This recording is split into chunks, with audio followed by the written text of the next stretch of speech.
भी खड़ी हुई है.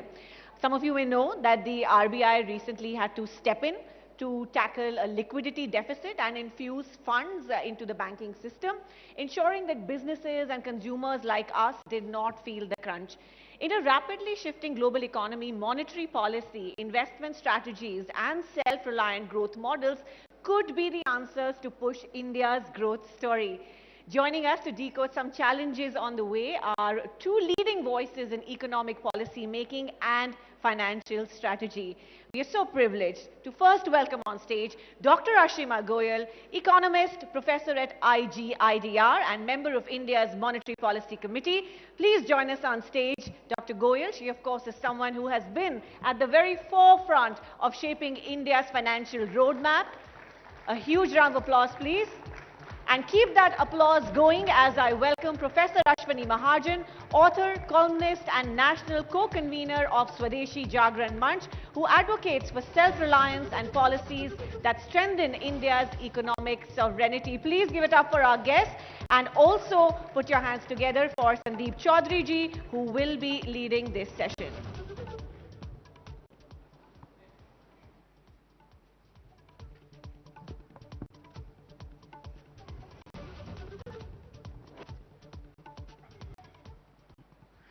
नमस्कार, गुड इवनिंग।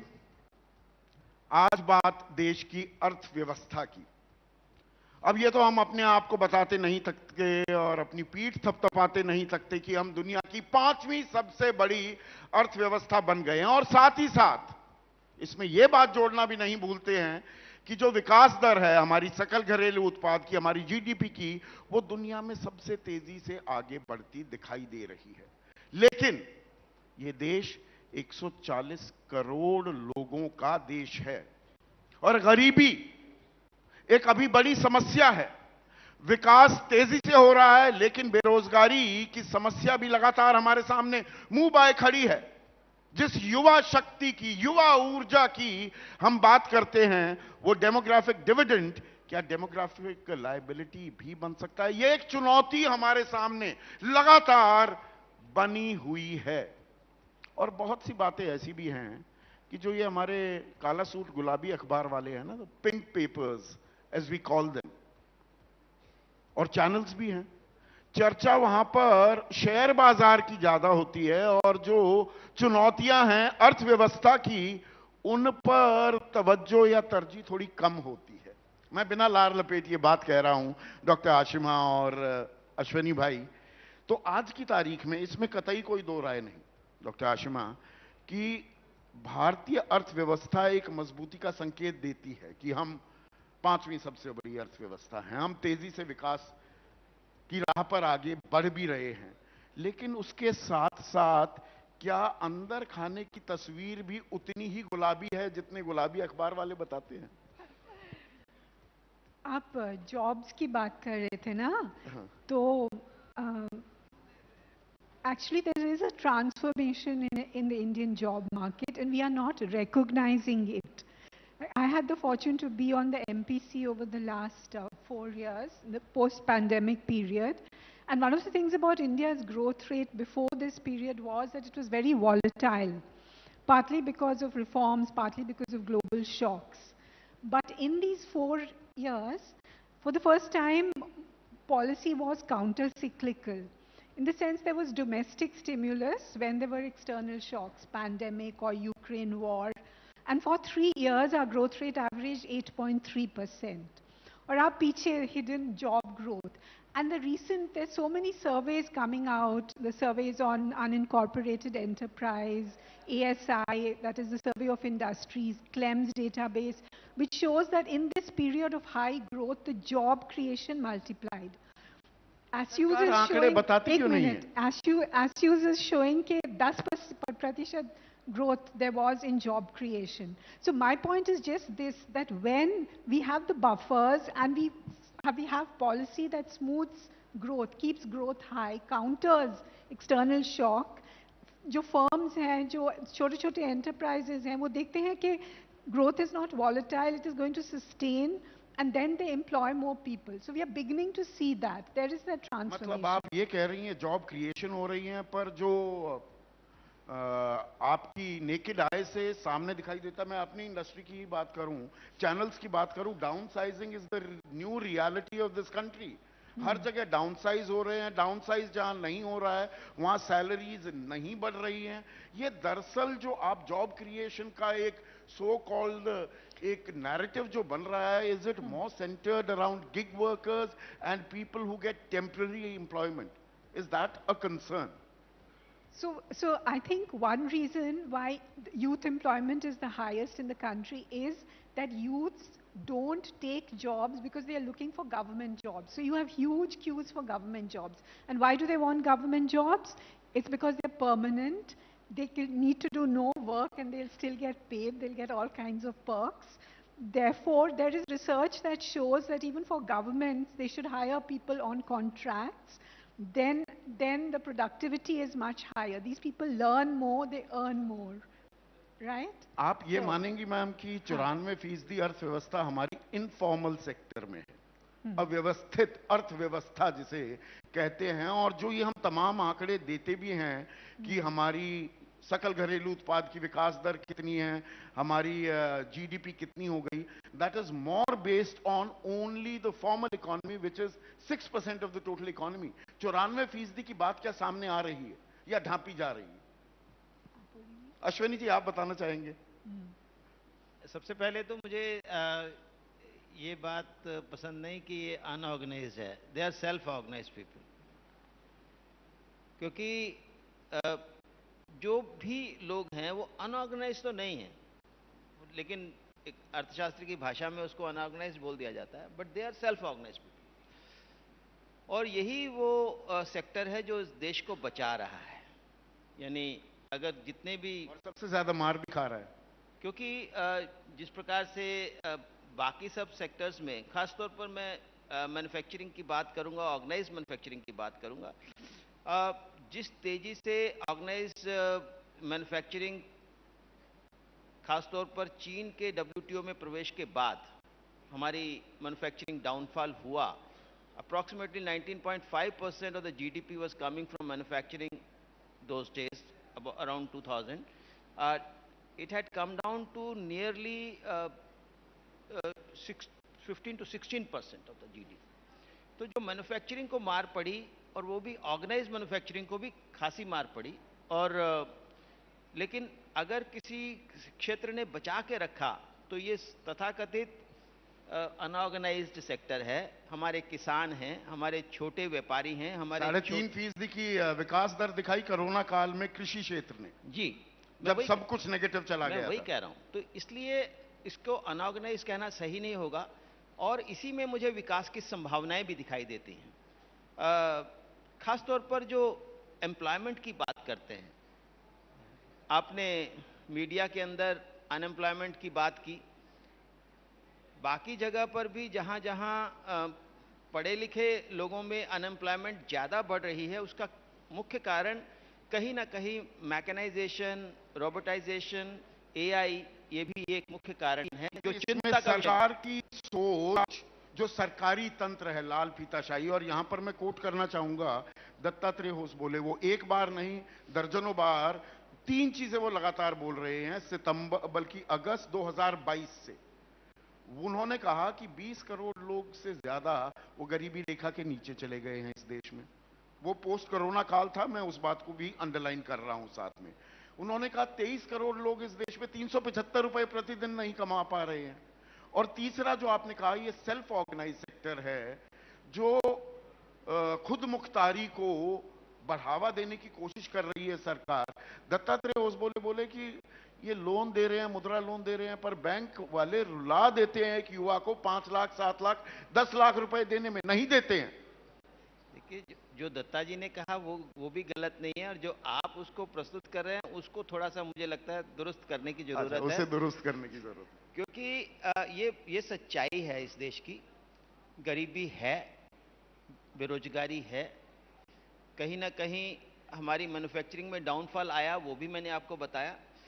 लेकिन ये भी सच्चाई है कि पिछले लगभग 10 सालों में, आप कल्पना कीजिए, एक व्यक्ति है जिसके पास घर नहीं है, कच्चा मकान है, ऊपर प्लास्टिक की शीट डाल करके वो बैठा है, किसी कारण से कुछ गड़बड़ हो गई तो उसको तो बारिश आ गई तो उसको तो क्या देखने को मिलेगा।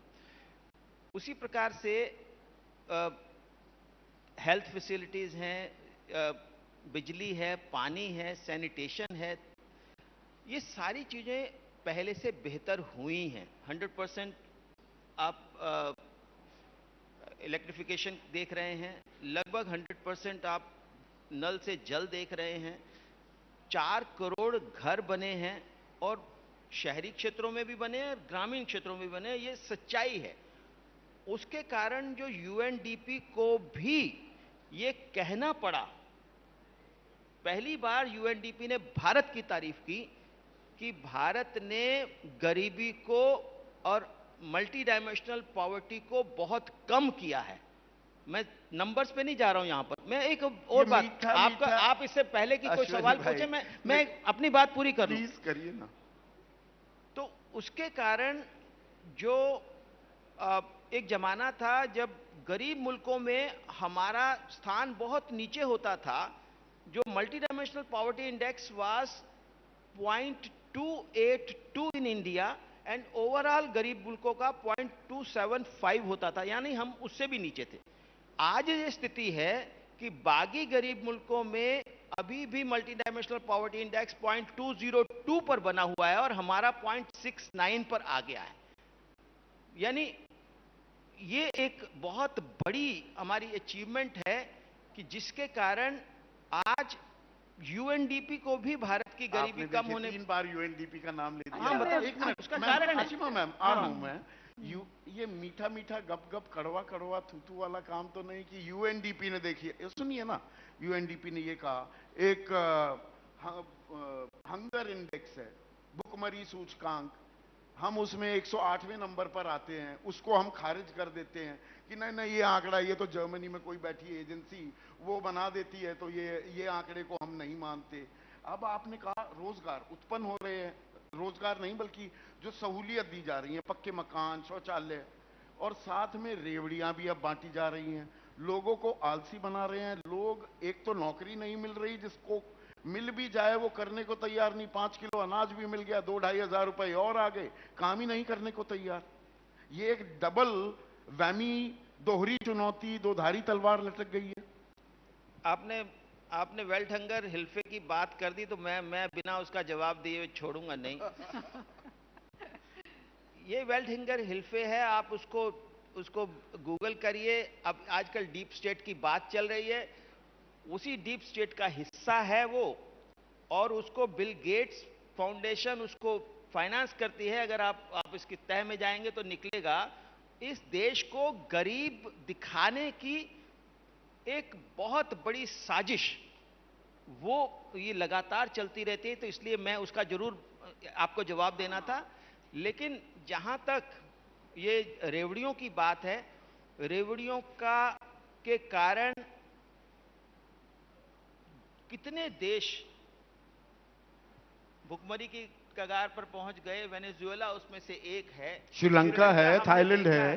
तो इसलिए जितनी जल्दी इस रेवड़ियों के बाजार से बाहर निकल आएंगे उतना ही अच्छा रहेगा। तो प्रधानमंत्री बात सारी कहते हैं, पर अरविंद केजरीवाल 2100 रुपए देते हैं महिलाओं को, आप 2500 रुपए देने तैयार हो जाते हैं। वो कहते हैं उनकी जितनी जन कल्याणकारी नीतियां थी चलाएंगे, पहले वो बुरी थी। मैं तो देखिए सरकार का प्रतिनिधि तो हूं नहीं, तो मैं इतनी शुभचिंतक तो हैं, मार्गदर्शक भी हैं।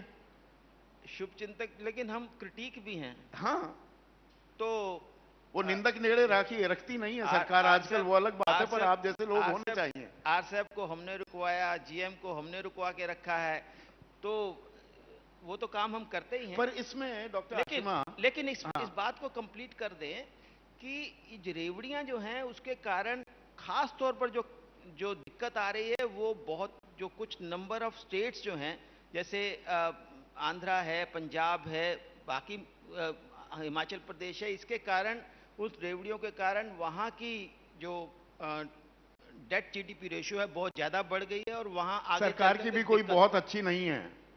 200 लाख करोड़ से ऊपर केंद्र सरकार का भी कर्जा हो गया है। यहाँ पर मैं वो भी 80% तक डेट टू जीडीपी रेशियो आ गई थी। आप चूंकि एक अर्थशास्त्र के विद्यार्थी के नाते मेरे से पूछ रहे हैं, तो मैं आपको बताना चाह रहा हूं कि the debt GDP ratio which was 58%, rather 48% before COVID had gone up to 61% at the time of COVID, but after that it has come down to 55%. Ashima ji will agree that with that. Bilkul. And India is one very therefore, unique in that. Most therefore countries. we should not go by the numbers of the debt. ठीक है, मैं आपसे वही सवाल पूछना चाह रहा था। ये रेवड़ियों की मार दरअसल फिस्कल डिसिप्लिन, जो आर्थिक अनुशासन है, उस चीज में अगर सरकार को कहीं क्रेडिट दिया जाना चाहिए, वहां जरूर देना चाहिए। 4.4 के करीब अब वो टारगेट आ गया है वित्तीय घाटे का।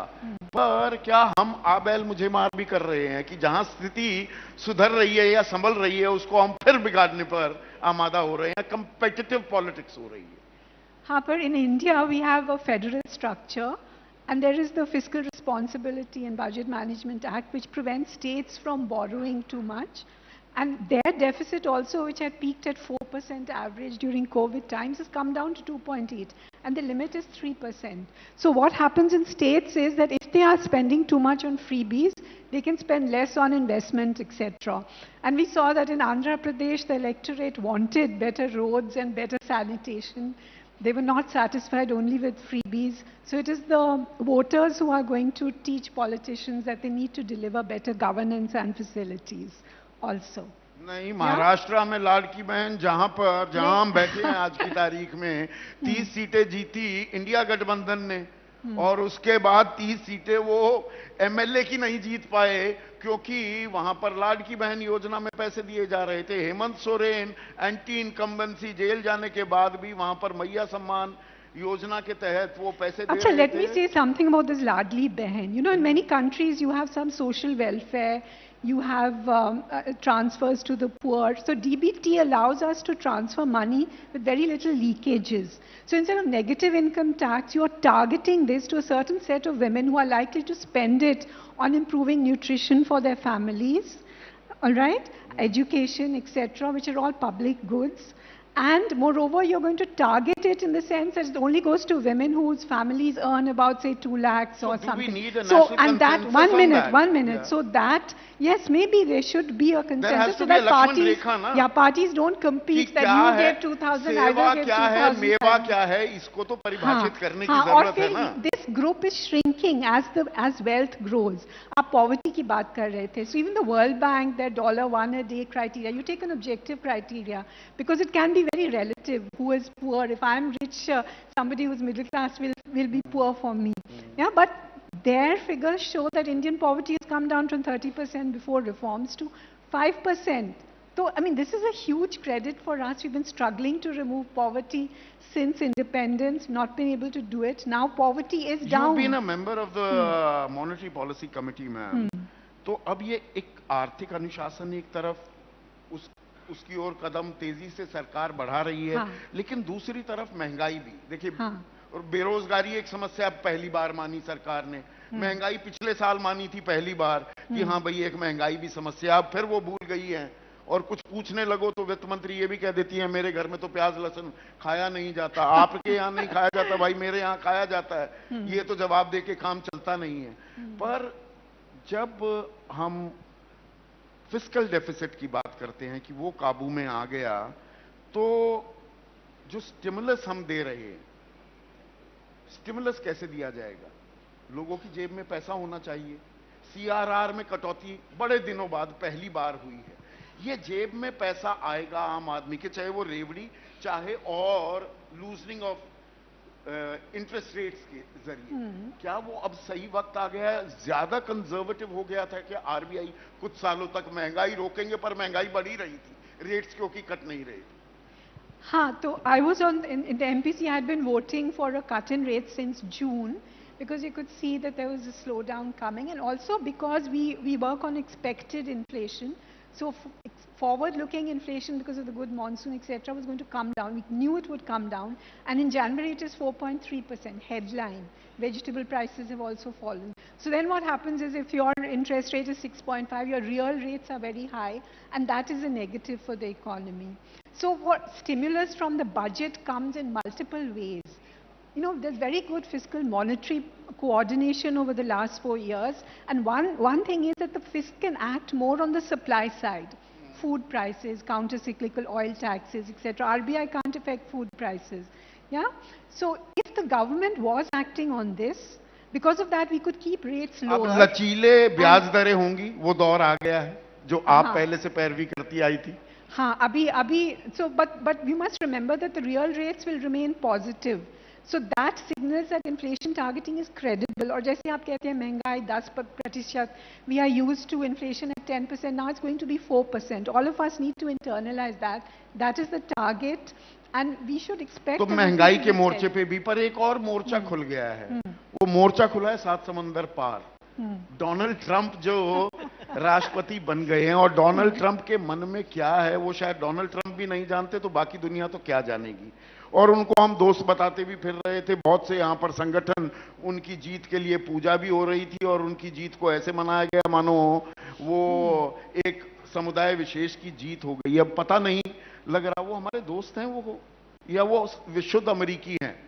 And in diplomacy, there are no permanent friends, no permanent enemies, there are permanent interests. और वो अपने interest protect करेंगे. हाँ बिल्कुल, पर their interests align with India's. You know, for a long time, America was aligned with Pakistan because their chief enemy was Russia. Today it's China, and so they're looking towards Asia. वो अपने दोस्त को Elon Musk को झाड़ देते हैं कि अच्छा टेस्ला की फैक्ट्री भारत में लगा रहे हो, this is not on, this is not good. सबको झाड़ेंगे, पर फिर भी जहाँ उनके इंटरेस्ट हैं वहाँ जरा. हमारे लोग ऐसे भेज दिए C-17 में बेड़ियां वगैरह लगा के. These were people who had entered the country illegally. तो आप कह रहे हैं मेक्सिको की राष्ट्रपति सामने खड़ी हो गई, नहीं ससम्मान नॉर्मल चार्टर्ड फ्लाइट में भेजेंगे. हमारे वालों को ऐसे ही भेज दिया.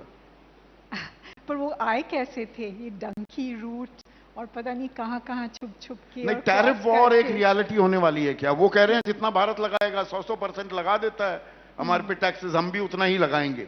देखिए, मुझे लगता है कि भारत को अंतर्राष्ट्रीय मंचों पर इस बात को स्पष्ट करना चाहिए कि अगर भारत को हायर टैरिफ लगाने की अनुमति WTO में मिली थी, वो किस कारण से मिली थी. देयर वाज ए बार्गेन ये था कि जब WTO साइन हुआ तो वो चाहते थे पेटेंट कानून को बदलवाना, इन्वेस्टमेंट कानून को बदलवाना, दूसरे समझौते करना चाहते थे, और भारत उस समय बहुत हाई टैरिफ्स लगाया करता था. 400%, 500%, कई प्रकार के नॉन टैरिफ बैरियर्स भी होते थे. तो डील को ज़्यादा अट्रैक्टिव करने के लिए ये साधन दिया गया भारत को और दूसरे विकासशील देशों को कि वो ज़्यादा टैरिफ लगा सकते हैं. तो आज अगर ट्रंप ये कहते हैं कि मैं यहाँ पर ट्रंप की बात को गलत ठहरा रहा हूँ, क्योंकि अगर वो कहते हैं कि मैं रेसिप्रोकल टैरिफ लगाऊंगा क्योंकि आप ज़्यादा टैरिफ लगाते हो, क्योंकि हम ज़्यादा टैरिफ लगाते थे, क्योंकि हमने आपको बार्गेन में कुछ दिया था, इसलिए हमें ज़्यादा टैरिफ लगाने की अनुमति मिली थी. तो इसलिए उनका ये कहना ठीक नहीं है. दूसरी बात, अगर वो हमारी वस्तुओं पर ज़्यादा टैरिफ लगा भी लेते हैं तो उनको कोई फ़ायदा होने वाला नहीं है, क्योंकि उनके अपने यहाँ महंगाई बढ़ने वाली है. क्योंकि अगर वो ज़्यादा टैरिफ लगा करके कुछ फ़ायदा कमा सकते थे, क्योंकि अगर उनके यहाँ फैक्ट्रियाँ होती, उनके यहाँ फैक्ट्रियाँ तो सब बंद हो चुकी हैं. नहीं, हमारे यहाँ के जो उद्योगपति हैं, औद्योगिक समूह हैं, थोड़े से परेशान हो रखे हैं आजकल. They are like a cat on a hot tin roof कि ये टेस्ला आएगी तो ये महिंद्रा वाले ईवी निकाल रहे हैं, टाटा निकाल रहे हैं, JSW है. आज की डेट में एक वो स्टारलिंक्स वाला मसला भी है. वो स्टारलिंक्स आ जाएगा तो जियो और ये क्या करेंगे टेलीकॉम में. मैंने इसको बहुत अच्छी तरह से अध्ययन किया. ये लोग पहले भी आए थे हमारे पास, टाटा और महिंद्रा के लोग. उस समय तक हमारी ईवीज डेवलप नहीं हुई थी, तो तब हमने सरकार को यह समझाया था कि टैरिफ कम करने से ये नुकसान होने वाला है, तो इसलिए टैरिफ नहीं घटाए गए. 2 बार प्रयास हुए, दोनों बार टैरिफ नहीं घटाए गए. इस बार जो टैरिफ को 110% से 70% करने की बात आई है, दुनिया अपने देश में कोई भी ईवी गाड़ी $25,000 से ज्यादा महंगी नहीं है। कोई कोई एक आधी हो सकती है, लेकिन हम सबसे सस्ती गाड़ियां बनाते हैं ईवी। इसलिए टेस्ला के आने से हमारे देश में ईवी गाड़ियों की सेल को कोई प्रभाव पड़ेगा ऐसा बिल्कुल नहीं है। अपने देश में हमने ऑटोमोबाइल सेक्टर को पिछले 25-30 सालों में इतना प्रोटेक्ट करके उसको इतना डेवलप किया है कि आज दुनिया में भारत का ऑटोमोबाइल सेक्टर सबसे सस्ती गाड़ियां बनाने में सक्षम है। कोई भी दुनिया में ये नहीं कह सकता कि मैं $2,000 में गाड़ी बना दूंगा, भारत ने बना के दिखाई। देखिए, स्वदेशी जागरण मंच के आप सह संयोजक भी हैं अश्विनी भाई। आपने मैन्युफैक्चरिंग का पहले भी जिक्र किया था। जो ये आप ताल ठोक रहे हैं भारत में ये उत्पादन, दरअसल 2015 में if I am not wrong सरकार ने नारा दिया था मेक इन इंडिया, और वो stand up India, startup India, skill India, वो सब बातें की गई। उसमें लक्ष्य ये था कि जो मैन्युफैक्चरिंग सेक्टर का योगदान जीडीपी में लगभग 15% था, इसको 25% करेंगे, 10 करोड़ रोजगार भी सृजित होंगे। वो कंट्रीब्यूशन आज भी उतनी है, 15 से थोड़ी नीचे ही आ गई थी। 10 करोड़ रोजगार का तो पता नहीं लगा। ये मेक इन इंडिया हो रहा है या डंप इन इंडिया हो रहा है? उसमें थोड़ी सी गलती ये रही कि हमने मेक इन इंडिया की बात तो की, लेकिन टैरिफ्स और बाकी जो प्रयास होने चाहिए थे उस पर हम नहीं कर पाए। लेकिन 2018 के अंदर पहली बार भारत सरकार ने टैरिफ बढ़ाए, और उस टैरिफ के बढ़ने के साथ ही जैसे हमने टेलीकॉम और मोबाइल फोन्स पर टैरिफ बढ़ाए, तो पहले जो हम $5-7 बिलियन के स्मार्टफोन इंपोर्ट किया करते थे, आज हम $12 बिलियन के स्मार्टफोन एक्सपोर्ट करते हैं। इसलिए टैरिफ्स को बढ़ाना, बाकी प्रयास करना, और पिछले सालों में जो खासतौर पर कोविड के बाद जिस प्रकार से हमने आत्मनिर्भर भारत की पॉलिसी अडॉप्ट की है, जिसके अंतर्गत पीएलआई स्कीम के माध्यम से एपीआई हो, इलेक्ट्रॉनिक्स हो, टेलीकॉम हो, हर क्षेत्र के अंदर हमने इन्वेस्टमेंट्स को बढ़ावा दिया है। और उससे पहले 5 सालों के अंदर जितनी इन्वेस्टमेंट थी, उससे किसी सेक्टर में 18 गुना, किसी में 21 गुना, किसी में 5 गुना इन्वेस्टमेंट बढ़ी है। उसका जो तस्वीर है वो गुलाबी है, आपकी साड़ी भी गुलाबी है। मैं आखिरी सवाल आपसे फिर भी मैं ये पूछूंगा कि जो ये तस्वीर है, इसमें कहीं कुछ ऐसा है, आर देयर सम चैलेंजेस, कुछ चुनौतियां ऐसी हैं that we need to address pronto, जिनको तुरंत हमें उनका निराकार, उनका कोई हल ढूंढना होगा? Yes, we are in an increasingly volatile global environment, Trump and company. So we need to be prepared to respond to it. And ये जो उद्योगपति हैं ना, जो डर जाते हैं और बार-बार ट्रम्प करते हैं, this is not the correct response. सहम जाओ, कुछ नहीं करो. Some people were saying don't cut rates because of global situation. But we have to take the opposite, learn the lesson from the pandemic times where we infuse liquidity. Because we have our own interests also, yes, we need to protect them. So maintain demand, do counter-cyclical policies. We have a lot of economic diversity. आप कह रहे थे ये नहीं हुआ, वो नहीं हुआ, पर क्या हुआ? देखो ये GCC, unicorns, innovation in India. क्या करूं? हाँ, तो फिर आप अच्छा भी देखिए ना, अपनी जगह गुलाबी पैंट पहना कर। ये ट्रम्प के टैरिफ बढ़ाने के फैसले से भारत के उद्योगों पर कोई फर्क पड़ने वाला नहीं है। मैं इस बात को पक्का बता सकता हूं, उससे हमें लाभ जरूर होने वाला है, क्योंकि पूरी दुनिया पर टैरिफ बढ़ाने वाले हैं। और चाहे वो अमेरिका हो या यूरोप हो, आज चीन से कुछ खरीदना नहीं चाहते हैं, चीन के साथ कोई रिश्ता नहीं रखना चाहते हैं आर्थिक, और ना ही वो BRI के अंदर बेल्ट रोड इनिशिएटिव में पार्टिसिपेट करना चाहते हैं। ऐसे में जैसे जैसे चीन से उनकी विमुखता बढ़ेगी, और चाहे टैरिफ बढ़ाने पर, मैं आपको GSP का एग्जाम्पल देता हूं, जनरल सिस्टम ऑफ प्रेफरेंसेस में जब हमारे टैरिफ बढ़ाए गए थे, जनरल सिस्टम GSP से हमें बाहर किया गया था, जिन वस्तुओं में GSP था उसमें हमारा निर्यात पहले से ज्यादा बढ़ गया था। इसलिए ज्यादा चिंता करने की ज्यादा चिंता करने, और चिंता हम क्यों करें? अगर विश्व गुरु बनना है, उस राह पर हम चल निकले हैं, वो ताल ठोकी जा रही है, तो अपने जो हित हैं वो तो साथ नहीं होंगे। और जो गुलाबी अखबार, काला सूट गुलाबी अखबार बता रहे हैं, तस्वीर उतनी ही गुलाबी है, या इसे और गुलाबी करने के लिए जो चुनौतियां हैं उनको पार भी पाना होगा। इसी उम्मीद के साथ इस सत्र में बस इतना ही। आप दोनों का बहुत बहुत शुक्रिया। धन्यवाद। Thank you very much Sandeep ji. Bharat की अर्थव्यवस्था और उद्योगों को लेकर काफ़ी पहलू हैं जिनको हम कवर कर पाए हैं इस सेशन में। Please do remain on stage as I invite Tushar Banerjee, VP digital content and business strategy, and Rochita Dey, director Shree Leathers, to please join us on stage and felicitate our esteemed speakers who've given us great insights into India's economic story, large chapters which are still to be written.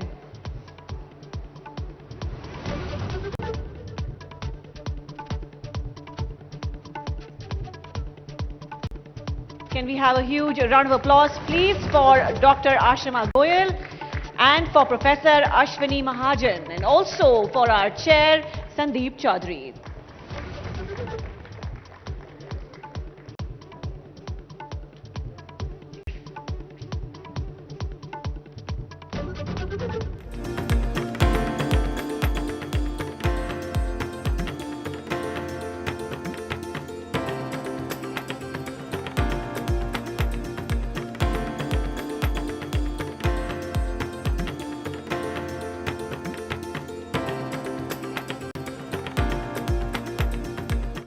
दोस्तों आगे बढ़ते हैं and we are coming to one of the most anticipated sessions of the day. From Silicon Valley to Singapore, from the Gulf to the heart of Europe, Indians have built lives, businesses and communities across the globe. We are the world's doctors, engineers and CEOs and students, of course. But today, as the world grapples with rising protectionism and shifting immigration policies across the globe, the dream of global mobility is definitely under strain. The US is ramping up deportations, work visa norms are tightening around the world, and migration, once it was seen as a bridge, is now becoming a battleground. Are we witnessing a fundamental shift in why nations are viewing immigration differently?